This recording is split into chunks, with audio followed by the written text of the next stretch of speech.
स्वागत है आप सभी का आपके अपने YouTube चैनल आन्या एकेडमी में। एक हाथ में कलम और दूसरे में देशभक्ति का जुनून। तो आज बात करेंगे हिंदी साहित्य के उस महामानव की जिन्हें दुनिया एक भारतीय आत्मा के नाम से जानती है। तो जी हाँ, उनका नाम है पंडित माखनलाल चतुर्वेदी, जिन्हें एक भारतीय आत्मा के नाम से जाना जाता है। 4 अप्रैल 1889 को मध्य प्रदेश के बावई में जन्मे चतुर्वेदी सिर्फ कवि नहीं, एक सच्चे स्वतंत्रता सेनानी थे। उन्होंने देश की आज़ादी के लिए 1921, 1923 और 1930 में 3 बार जेल की सलाखों का सामना किया। जून 1921 में बिलासपुर के सनीचरी बाजार में अंग्रेजी हुकूमत के खिलाफ उनके गरजते भाषण ने क्रांति की नई लहर पैदा कर दी थी। क्या आप जानते हैं कि हिंदी की कालजयी कविता पुष्प की अभिलाषा आज से ठीक 100 साल पहले 5 जुलाई 1921 को बिलासपुर जेल की बैरक नंबर 9 में लिखी गई थी। इस कविता का एक एक शब्द आज़ादी के दीवानों के खून में उबाल लाने के लिए लिखा गया था। उनकी साहित्य की यात्रा भी उतनी गौरवशाली रही। हिम तरंगिणी के लिए उन्हें 1954 में हिंदी का पहला साहित्य अकादमी पुरस्कार मिला। अर्थात हिंदी का पहला साहित्य अकादमी पुरस्कार किसको मिला है? तो सबसे पहले माखनलाल चतुर्वेदी को मिला था, उनकी रचना हिम तरंगिणी के लिए। इसके अलावा हिम किरीटनी, माता, युगचरण और समर्पण जैसे रचनाओं ने उन्हें काव्य जगत का सूरज बना दिया। साहित्य देवता जैसा भावनात्मक निबंध और समय के पांव जैसा संस्मरण उनकी कहानी की बहुमुखी प्रतिभा के प्रमाण हैं। वे केवल एक लेखक नहीं बल्कि एक निर्भीक संपादक भी थे। गणेश शंकर विद्यार्थी के बाद उन्होंने कानपुर से प्रताप और जबलपुर से कर्मवीर का संपादन कर पत्रकारिता को राष्ट्रभक्ति का हथियार बनाया। उनकी आरंभिक रचनाएं प्रभा पत्रिका में प्रकाशित होती थी।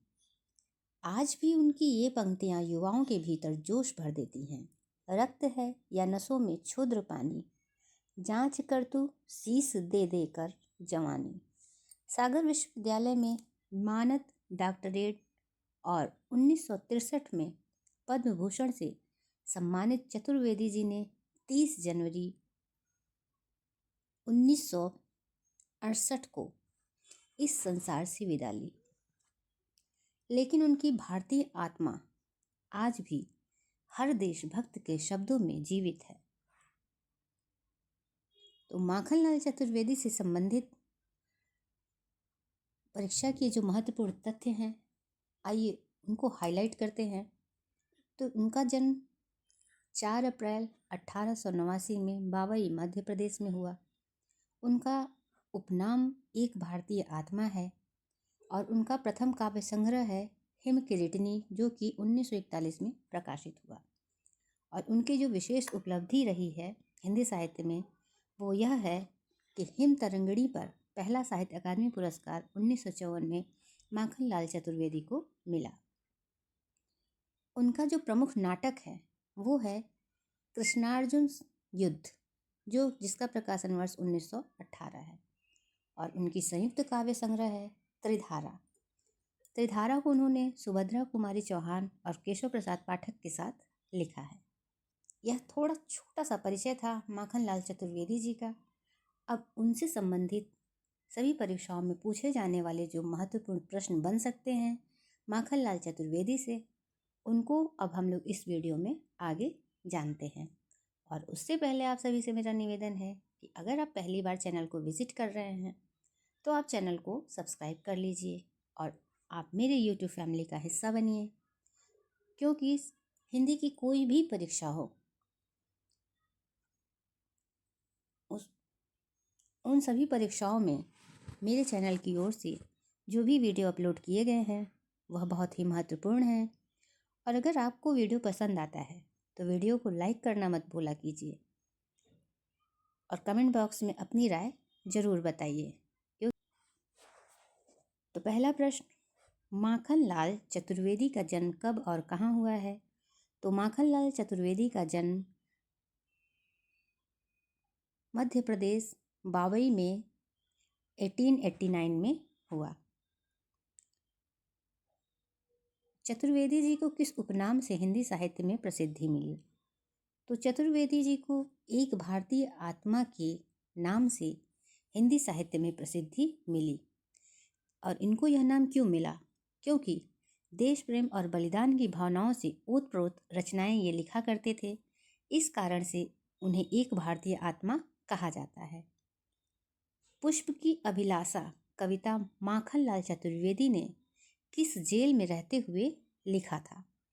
तो पुष्प की अभिलाषा कविता माखनलाल चतुर्वेदी जी 5 जुलाई 1921 को उन्होंने बिलासपुर की जेल में आज़ादी के दीवानों में जोश भरने के लिए लिखा था। तो इसका सही उत्तर होगा Bilaspur jail, barrack number 9। Makhanlal Chaturvedi का प्रथम काव्य संग्रह कौन सा है? तो माखनलाल चतुर्वेदी का प्रथम काव्य संग्रह है हिम किरीटिनी और यह इसका प्रकाशन वर्ष है 1941 और यह चतुर्वेदी जी का पहला काव्य संग्रह है। याद रखिएगा, यह पहला काव्य संग्रह है और पहला इसको पुरस्कार भी मिला था। हिमतरंगिणी रचना पर उन्हें कौन सा प्रतिष्ठित सम्मान प्राप्त हुआ था? तो हिमतरंगिणी रचना पर उनको साहित्य अकादमी पुरस्कार मिला था 1954 ईस्वी में और साहित्य अकादमी पुरस्कार के इतिहास में चतुर्वेदी जी यह सम्मान पाने वाले पहले कवि थे। इनमें से कौन सी रचना चतुर्वेदी जी, सुभद्रा कुमारी चौहान और केशव प्रसाद पाठक का संयुक्त काव्य संग्रह है? तो उस काव्य संग्रह का नाम है त्रिधारा। त्रिधारा में इन तीनों कवियों की रचनाओं का संकलन किया गया था। साहित्य देवता चतुर्वेदी जी की किस रचना की साहित्य देवता चतुर्वेदी जी की किस प्रकार की रचना है? तो साहित्य देवता चतुर्वेदी जी की एक भावनात्मक निबंध है और यह इसका प्रकाशन वर्ष 1943 था और यह इनका एक प्रसिद्ध भावनात्मक निबंध संग्रह है। याद रखिएगा। चतुर्वेदी जी ने 1919 ईस्वी में कर्मवीर का संपादन कहाँ से शुरू किया था? तो चतुर्वेदी जी ने 1919 ईस्वी में कर्मवीर का संपादन सर्वप्रथम जबलपुर से किया था और इसका प्रकाशन भी जबलपुर से हुआ था। गणेश शंकर विद्यार्थी के बाद चतुर्वेदी जी ने किस पत्र का संपादन किया? तो कानपुर से निकलने वाला प्रसिद्ध पत्र प्रताप का कार्यभार उन्होंने 1924 में संभाला था। तो उस पत्र का नाम था जिसका संपादन किया इन्होंने प्रताप और यह कहाँ से हुआ था प्रकाशित? तो कानपुर से। याद रखिएगा। माखनलाल चतुर्वेदी स्वतंत्रता आंदोलन के दौरान कितनी बार जेल गए थे? तो माखनलाल चतुर्वेदी स्वतंत्रता आंदोलन के दौरान 3 बार जेल गए थे। पहला 1921 ईस्वी में और दूसरा 1923 और तीसरा 1930। तो यह कुल 3 बार जेल गए थे। कृष्णार्जुन युद्ध किस विधा की रचना है? तो यह चतुर्वेदी जी द्वारा रचित एकमात्र प्रसिद्ध नाटक है और इसका प्रकाशन वर्ष है 1918 ईस्वी। समय के पाँव चतुर्वेदी जी की किस विधा की महत्वपूर्ण कृति है? तो समय के पाँव चतुर्वेदी जी की ये जो रचना है इसकी विधा है संस्मरण। यह एक महत्वपूर्ण संस्मरण संग्रह है और जो कि 1962 ईस्वी में प्रकाशित हुआ था। रक्त है या नसों में क्षुद्र पानी, जांच कर तू शीस दे देकर जवानी। यह पंक्तियां कहाँ से ली गई हैं? तो यह पंक्तियां ली गई हैं जवानी कविता से और ये प्रसिद्ध पंक्तियां उनकी कविता जवानी से ली गई है। हिमतरंगिणी का प्रकाशन वर्ष क्या था? तो हिमतरंगिणी का प्रकाशन वर्ष था 1949 ईस्वी और जिस पर आगे चलकर उन्हें साहित्य अकादमी पुरस्कार मिला था और साहित्य अकादमी पुरस्कार पाने वाले ये पहले कवि बने। याद रखिएगा।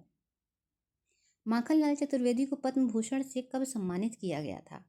तो माखनलाल चतुर्वेदी जी को पद्म भूषण से 1963 ईस्वी में सम्मानित किया गया था और भारत सरकार ने उन्हें यह उपाधि दी थी। इनमें से कौन सी चतुर्वेदी जी की कहानी रचना है? तो मरण ज्वार, वनवासी, कला का अनुवाद, युगचरण, चिंतन की लाचारी, यह सभी माखनलाल चतुर्वेदी जी की रचनाएं हैं।